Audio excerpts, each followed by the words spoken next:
Hey physique freaks, how's it going? Scott Tuzana, metabolicmasterpiece.com. It's Tuesday, November 10th. It's a wet, cold, misty kind of day.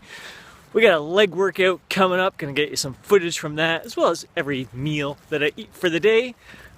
Let's get to her. Woke up at 6:30, grabbed myself a cup of coffee with a drop of 2% milk. Then 9:30 was time for breakfast. 8 egg whites, an extra large egg, spinach, mushrooms, peppers, cooked in half a tablespoon of coconut oil, and topped with a bit of ketchup.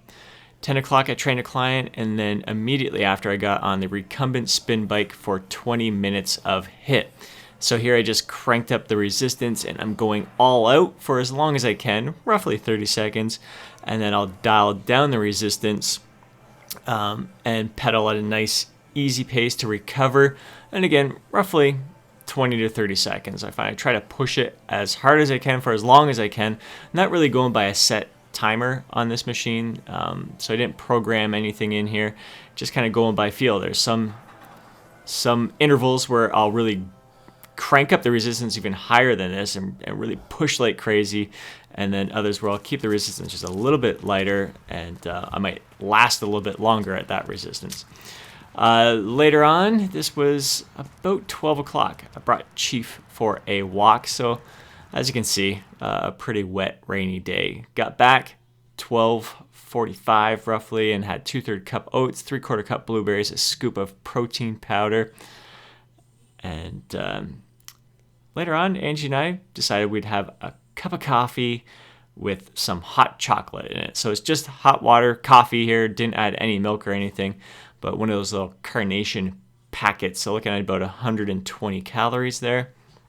And then dinner time, we had some chicken that was cooking in the crock pot all day, sweet and sour chicken, some mixed veggies, and some basmati rice. So that's white and brown basmati rice there.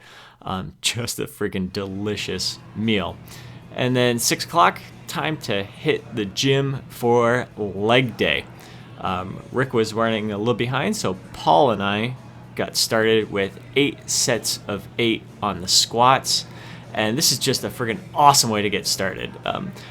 From time to time, I like doing some heavier squats to challenge myself, but I find I prefer lighter loads with the squat and getting a better pump on, just getting a better feel. I feel a lot more focus on my thighs, on my quads especially. So we got Paul here. He's 51 years old. He'll be 52 in January. And I know Paul can go much deeper than this. He's got a full range. I think he just needs to work on his stance. I'm encouraging him to bring his feet just a little bit closer. I think when his feet are out too wide, when his stance is too wide, he can't get down as low as he can normally. So I know he can do a bit better than that. It's something that we're going to be playing around with a bit in future workouts. So here we're just going back and forth. Works out to be roughly about 40 seconds rest between sets. So it's 8 sets of 8 back and forth there. And I think I'll be going heavier the next time if we're doing in that fashion. A lot of times I'll do my 8 sets of 8, and then Rick will do his 8 sets of 8 immediately after, and we'll time our rest period to be about 15 seconds in between. So really, really challenging ourselves, like a lot less recovery there. So different ways that we go about it. Afterwards, we hit some hack squats here where we're going for 4 to 6 reps, and here we got Rick, who's 52, soon to be 53 in January, just crushing it here with the hack squat. Now it's my turn here. I like to get a bit deeper. Rick's range of motion has improved dramatically over the past year and a half. Even my range has improved dramatically in the past year and a half, as you'd probably see in previous videos, and a lot of it just has to do with starting a little bit lighter, working within our own personal range of motion, and building up the strength from there. So this felt fantastic.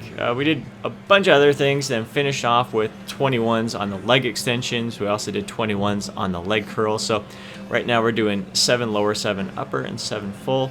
And this bottom portion, it's the easiest portion, but you can make it tough. I really want you to focus on keeping the tension on the quads, really engaging those quads right out of the bottom, not just bouncing it up, using any kind of momentum. I really want to keep the tension on those quads. This was just a nasty set. Like, first 7 reps in the bottom feel I want to say easy, but relatively easy compared to the top half.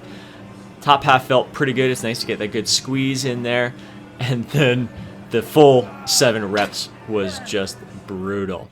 Right after the workout, I grabbed 1 1/4 cups of plain Greek yogurt, 3/4 cups of blueberries, and then ran off to train a client, and that was it for the day. Again, hit my target for under 2,000 calories.